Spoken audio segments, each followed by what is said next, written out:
धन्यवाद व आभार। आप देख रहे हैं रायबरेली समाचार। रायबरेली वालों का अपना चैनल। मिशन शक्ति द्वारा FG कॉलेज में विधिक साक्षरता का जागरूकता शिविर। फिरोज गांधी कॉलेज में विधिक साक्षरता के जागरूकता शिविर में छात्र छात्राओं ने सचिव अनुपम शौर्य से पूछे सवाल। कार्यस्थल पर महिलाओं के यौन उत्पीड़न की रोकथाम विशाखा दिशा निर्देशों पर जागरूकता कार्यक्रम आयोजित। फिरोज गांधी कॉलेज रायबरेली में आज महाविद्यालय छात्र छात्राओं के लिए महिलाओं के कार्यस्थल पर यौन उत्पीड़न की रोकथाम के प्रति जागरूकता बढ़ाने के उद्देश्य से आज फिरोज गांधी कॉलेज रायबरेली में एक विशेष कार्यक्रम का आयोजन किया गया। ये कार्यक्रम भारत के सर्वोच्च न्यायालय द्वारा 1997 में जारी विशाखा दिशा निर्देशों पर आधारित था, जो कार्यस्थल पर महिलाओं के अधिकारों की सुरक्षा और यौन उत्पीड़न रोकने की दिशा में ऐतिहासिक कदम है। इस कार्यक्रम का उद्देश्य कर्मचारियों, नियोक्ताओं और संगठनों के प्रबंधन को विशाखा दिशा निर्देशों और कार्यस्थल पर यौन उत्पीड़न रोकथाम, निषेध और निवारण अधिनियम 2013 पॉक्सो एक्ट के तहत उनके दायित्वों के प्रति जागरूक करना था। कार्यक्रम की शुरुआत मुख्य अतिथि अपर जिला एवं सत्र न्यायाधीश अनुपम शौर्य, अतिथि वक्ताओं में वरिष्ठ अभियोजन अधिकारी श्रीमती सौम्या प्रियदर्शी व अभियोजन अधिकारी निर्मल गौड़, महाविद्यालय के प्रबंध मंत्री इंजीनियर अतुल भार्गव व प्राचार्य प्रोफेसर मनोज कुमार त्रिपाठी द्वारा दीप प्रज्वलन से हुई। मुख्य अतिथि वक्ताओं ने विशाखा दिशा निर्देशों की पृष्ठभूमि, कानूनी प्रावधानों, पॉक्सो एक्ट और आंतरिक शिकायत समिति ICC के गठन की प्रक्रिया पर प्रकाश डाला। कार्यस्थल पर महिलाओं के खिलाफ यौन उत्पीड़न के विभिन्न स्वरूप, जैसे अवांछित स्पर्श, अश्लील टिप्पणियां, डराने धमकाने के प्रयास और क्या कार्यक्रम क्या है?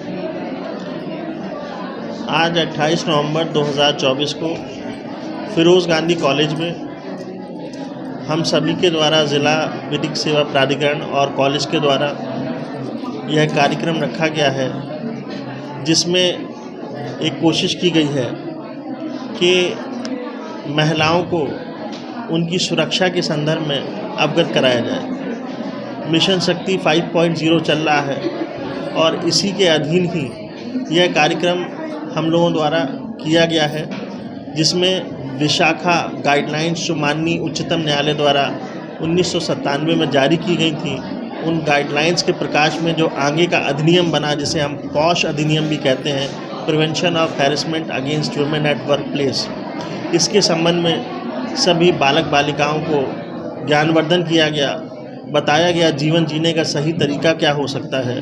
और यह भी कोशिश की गई है कि अधिनियम के सभी प्रावधानों को, जो उसके अंदर इंटरनल कंप्लेंट कमिटीज़ बनी हैं, लोकल कंप्लेंट कमिटीज़ बनी हैं, जो डिस्ट्रिक्ट ऑफिसर्स बने हैं, उनके क्या क्या नियम हैं, क्या क्या उनके कर्तव्य हैं, दायित्व हैं, उन सब के बारे में बताया गया है।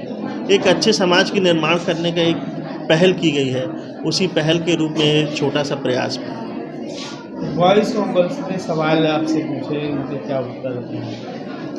देखिए, बच्चों ने जो हमारे बच्चे तो नहीं कहेंगे, अब तो ये बड़े हो गए हैं, इन्होंने जो भी प्रश्न पूछे हैं वो प्रश्न अपनी उम्र के हिसाब से जायज़ प्रश्न हैं।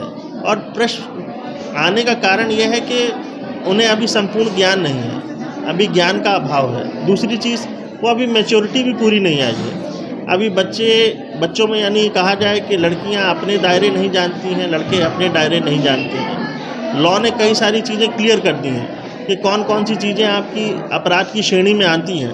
तो जो चीज़ें अपराध की श्रेणी में आती हैं, जाहिर सी बात है लड़कों को उन श्रेणियों में ट्रैवल नहीं करना है, वहाँ नहीं जाना है, वो काम नहीं करने हैं। और जो बचा हुआ जीवन है, जो बचा हुआ सब कुछ बचा हुआ है, उसमें आराम से रहिए, अच्छे संबंध बनाकर समाज में एक मिसाल कायम करिए।